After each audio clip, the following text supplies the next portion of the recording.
क्या मतलब मोदी जी ने बोला कि हम वहाँ मंदिर बनाएंगे? क्या योगी जी ने बोला कि हम वहाँ मंदिर बनाएंगे? क्या अनुराग ठाकुर ने बोला कि हम वहाँ मंदिर बनाएंगे?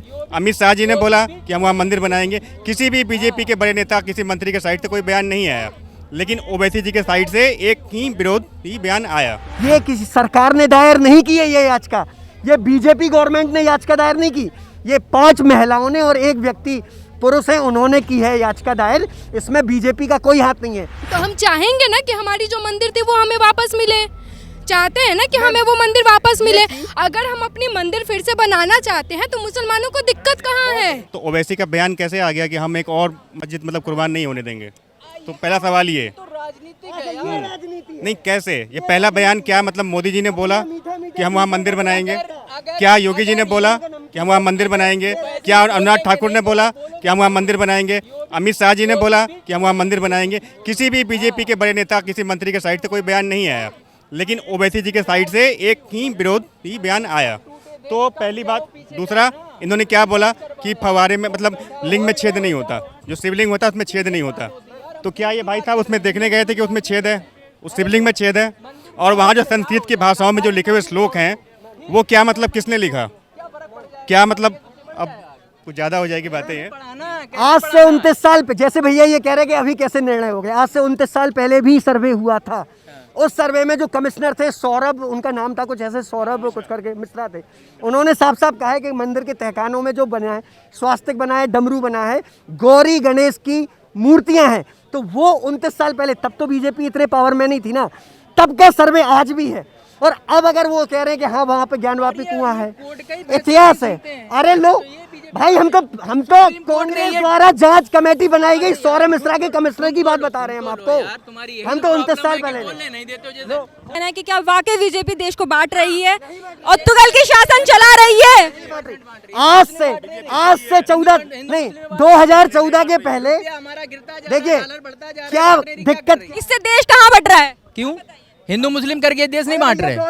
हिंदू मुस्लिम कहाँ हो रहा है सर? अगर जिस जगह पे जो भी चीज मिली है उस पर आप क्या कह रहे हैं? देश के सबसे महंगे वकील कपिल सिब्बल जी इनके हर मुद्दे पे जाके खड़े हो जा रहे हैं। इस महंगाई में जिनकी फी आज के टाइम में अगर हम जोड़ें तो लाखों में आती है। कपिल सिब्बल एक ऐसे वकील हैं जो साइन बाग में बुलडोजर के टाइम पे भी जाके उनके लिए खड़े हो गए थे। तो अगर महंगाई की बात है तो क्या मतलब वहाँ इतने महंगे वकील को कैसे अफोर्ड कर? अगर इनकी बात करें 2014 के पहले, आप अभी नेट कर लीजिए, जनवरी 2014 जब कांग्रेस की गवर्नमेंट थी, आचार संहिता लगी थी, सिलेंडर 1248 रुपए था। यहाँ पर कोई भी चेक कर लो अभी तुरंत, 1248 रुपए, और आज 1000 रुपए चल रहा है। ठीक है, जब 2014 में बीजेपी ने, अटल बिहारी वाजपेयी ने जब सरकार छोड़ी थी तो 46 रुपए पेट्रोल था, 46 रुपए पेट्रोल।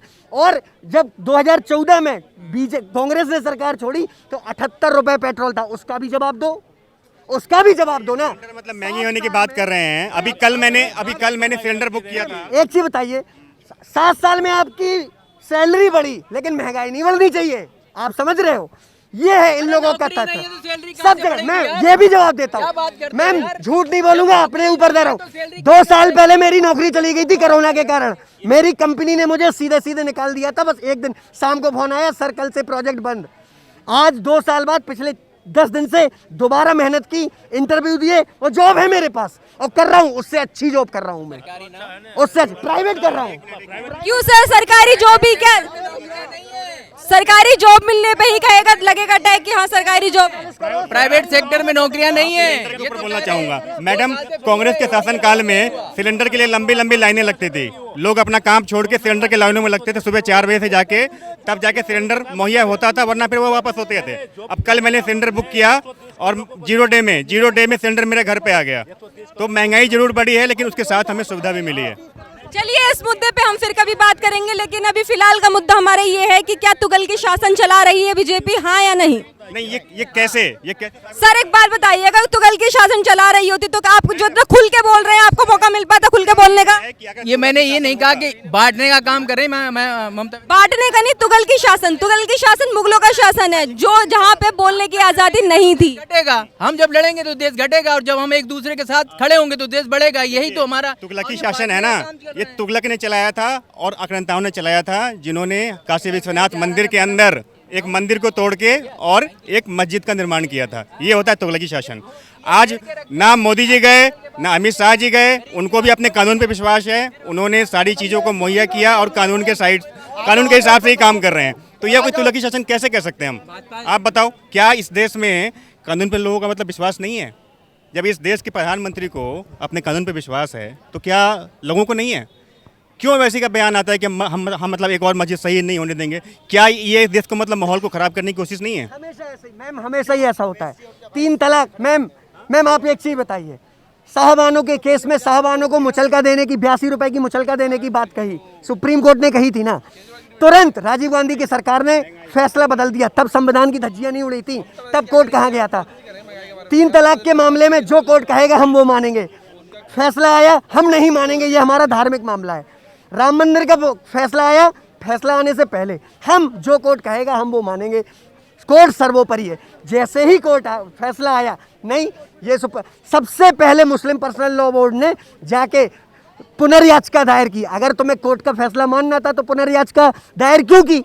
यानी कोर्ट का फैसला हम नहीं मानेंगे। और अब ये फिर से कंट्रोवर्सी फैलाने की कोशिश की जा रही है। अब हम एक मस्जिद नहीं और शहीद होने देंगे और हम अपनी जान तक देने तक लड़ेंगे। तो ये भड़काने वाली बात नहीं है।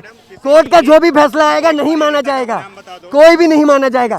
यही होता है। बीजेपी के एक बड़े नेता का नाम बता दो जिनका बयान ज्ञान व्यापी मस्जिद के ऊपर आया हो कि हम यहाँ ये करेंगे वो करेंगे, सिवाय ओवैसी के। अगर कोई नेता जो बोला एक लास्ट बात कहना बहन बस एक लास्ट बात मैम, सबसे पहले आपको एक चीज बतानी चाहिए, ये किसी सरकार ने दायर नहीं की है ये याचिका, ये बीजेपी गवर्नमेंट ने याचिका दायर नहीं की, ये 5 महिलाओं ने और 1 व्यक्ति पुरुष है उन्होंने की है याचिका दायर। इसमें बीजेपी का कोई हाथ नहीं है। उन महिलाओं की याचिका पर कोर्ट ने आदेश दिया है कि आप वहां पर सर्वे करवाइए। इसमें बीजेपी सरकार कहीं से कहीं शामिल नहीं है, कोई भी। हाँ, जो कोर्ट का निर्णय आएगा उसके बाद सरकार अपना कदम उठाएगी। तो इसमें मैम गलत कहाँ है? मुगलों ने अगर तुगल वाले ने जो तुगल की शासन जो थी, उन्होंने मंदिरों को तोड़ करके अगर मस्जिद बना दिया तो उसमें वो गलत नहीं था, उसमें भी गलत था।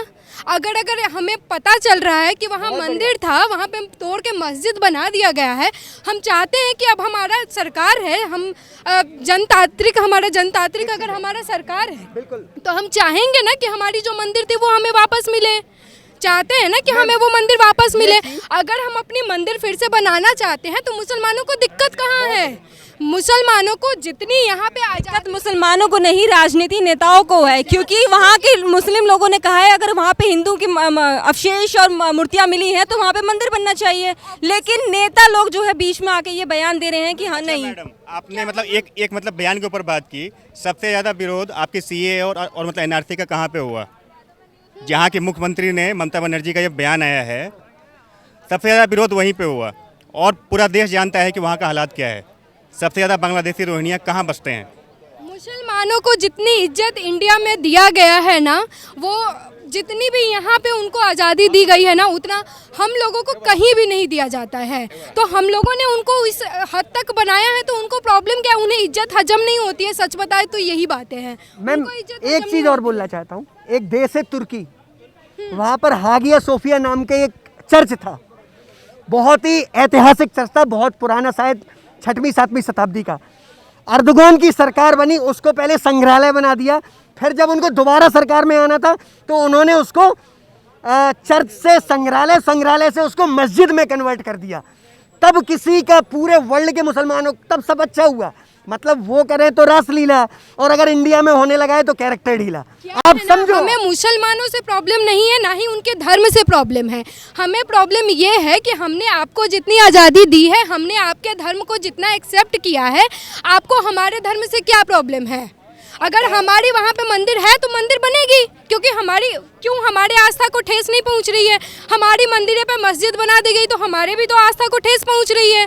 तो हमें ये चाहिए, हमें उनके धर्म से प्रॉब्लम नहीं है, ना ही हमें किसी मुसलमानों से प्रॉब्लम है।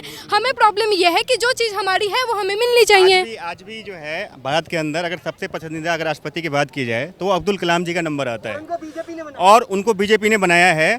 और हर हिंदू हर हिंदुस्तानी उनका सम्मान करता है। क्यों करता है? क्योंकि उन्होंने कभी भी ओवैसी की तरह आके ऐसा कोई बयान नहीं दिया। उन्होंने शिक्षा को महत्व दिया, एक निचली पैदान से उठ के और एक यहाँ तक पहुँचे, तो हम ऐसे लोगों का सम्मान करते हैं, ना ही कि हम वैसे जैसे लोगों के बयान का सम्मान करते हैं। जहाँ तक बात मैं ख़त्म करना चाहूँगा, जहाँ तक बात ममता बनर्जी की बात है, तो जयचंद बनने की कोशिश ना करें, इस देश के भाईचारे को तोड़ने की बात ना करें और अपने वोट बैंक के लिए खामखा ऐसे बयानबाजी से बचें।